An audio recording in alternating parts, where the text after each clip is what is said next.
So, ayan, may sishare ako sa inyo, no? Good morning. So, ito bagay ko sa inyo. Gagawa ko ng palda. Ito isang piraso, 4 na piraso ang kailangan mo sa isang palda. So, ito, ang sukat nito ay 30, square siya na 30. Oh, doble. So, ayan. Lalagyan natin siya ng ipit. Ayan.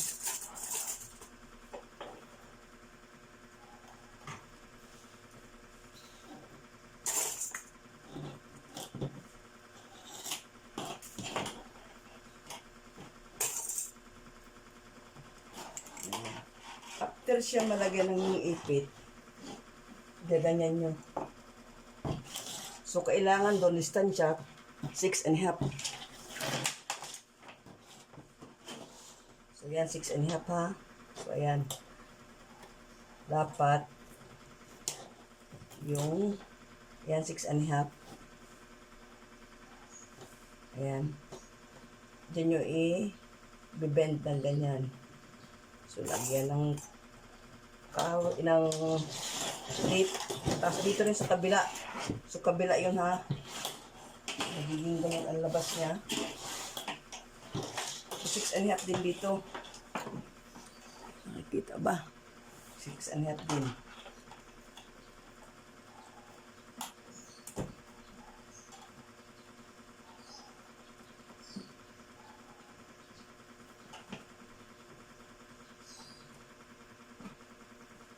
So, ganyan nyo. Yan. Then, clip.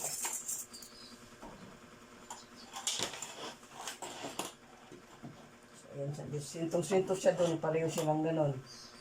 And then, itupi nyo. Ganyan na, no? Itupi. So, ganito. Yan. So, para pareho sila dyan, tanggalin mo yung isang clip. Tapos, isa na ang clip. Yan. After nyan, dito, ito yung pinakagitna. Yung pinakagitna, yan. Yan yung mga ipit.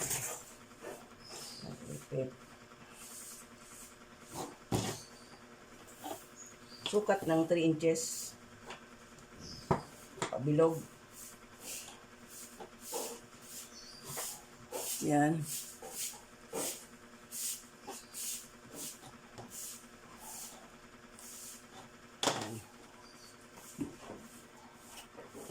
Tapos, putin.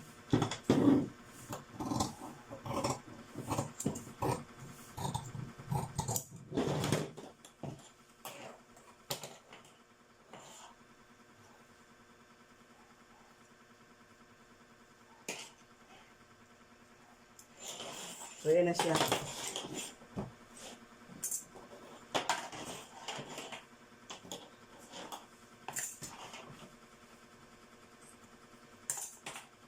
Tapos, pasadahan, ikot, tapos babalik na rin.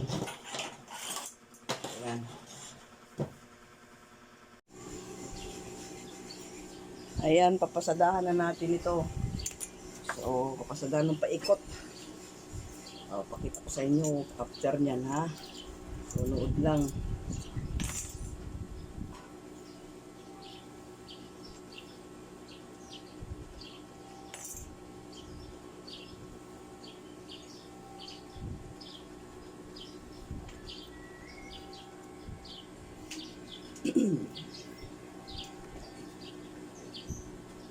Ang pasada lang 1/4.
Basta 1/4 ang pasada ha.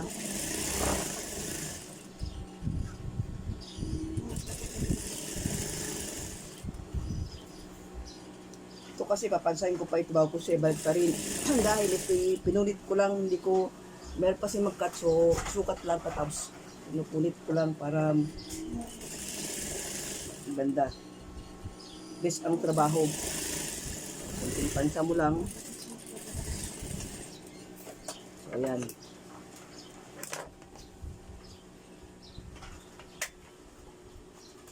So, yan, babalik ta rin natin, oh. So, dito. Yung butas, oh. Yung ating nipit ko. So, ayan. So, dyan natin. Ano yan.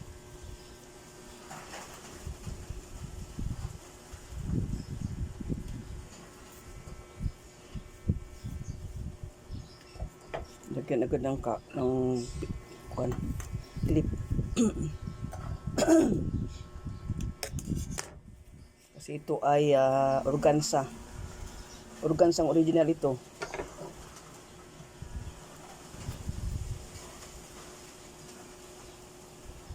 Ang isang yarda nito 135 pesos. Kasi may organzang tagki 15 pesos lang. So ito yung original, medyo expensive siya pero maganda siya.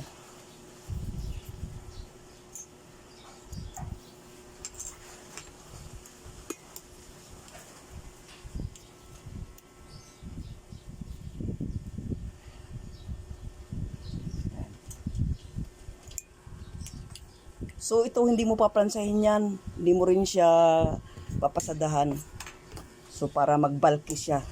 So ngayon dapat meron kang pikete. O pikete para pag pinasadahan mo, hindi siya tabingi. So ganyan lang. Mga teknik itong tinuturo ko ha, at saka ito mamaya pakita ko sa inyo ang kalalabasan nito. So papasadahan mo paikot yan. Yung butas na yan, pasadahan mo paikot.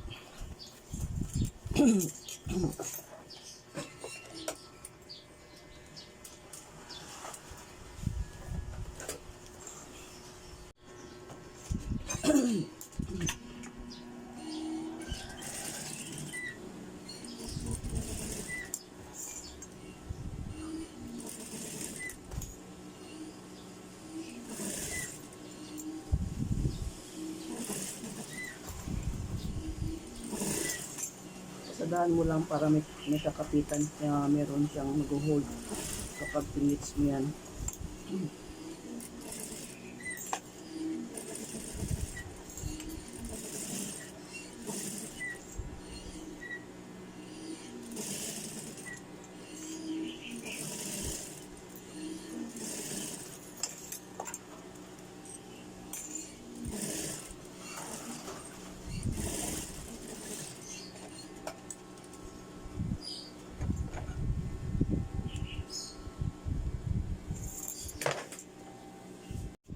Ngayon, so sabi ko sa inyo, dapat may pikete para dun mo siya tatapat.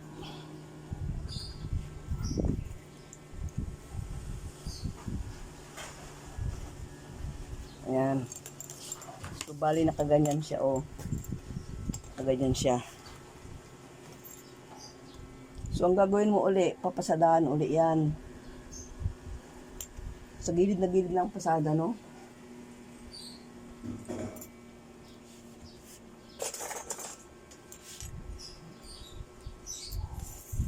No, pasadahan yan.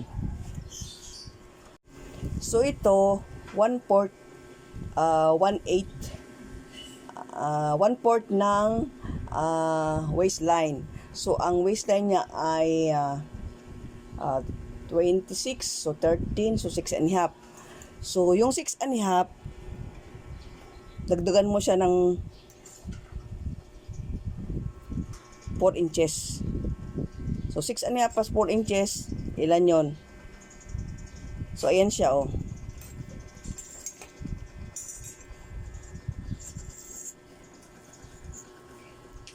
So ang kalahati ng 6.5 ay 3 1/4. So, ito ay 5 1/4, so plus 2. Plus 2, both sides, to ito ang kabuuan ay 10 and a half. So, ayan siya.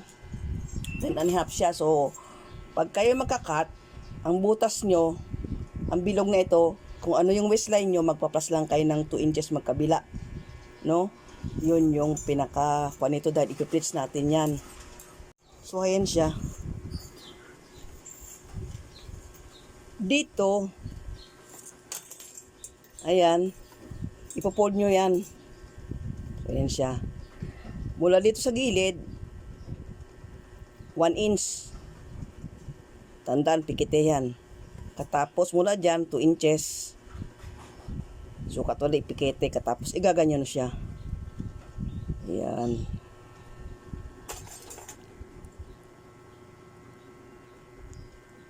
Yan siya.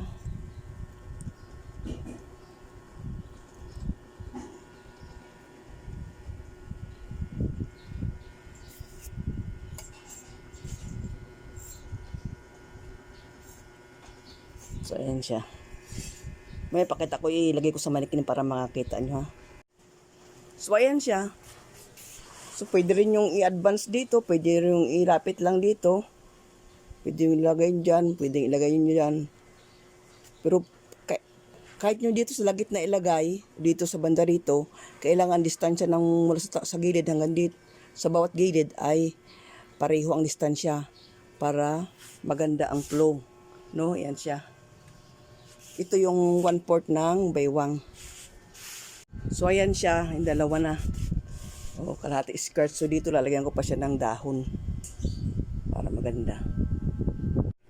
So, bye for now. God bless everyone. Kung hindi pa kayo naka-subscribe sa akin, subscribe. Click the bell button. And then, para sa sunod na mga tutorial o mga tips na ibabahagi ko ay ma-update kayo. So, ayan ang baba niya. Oh.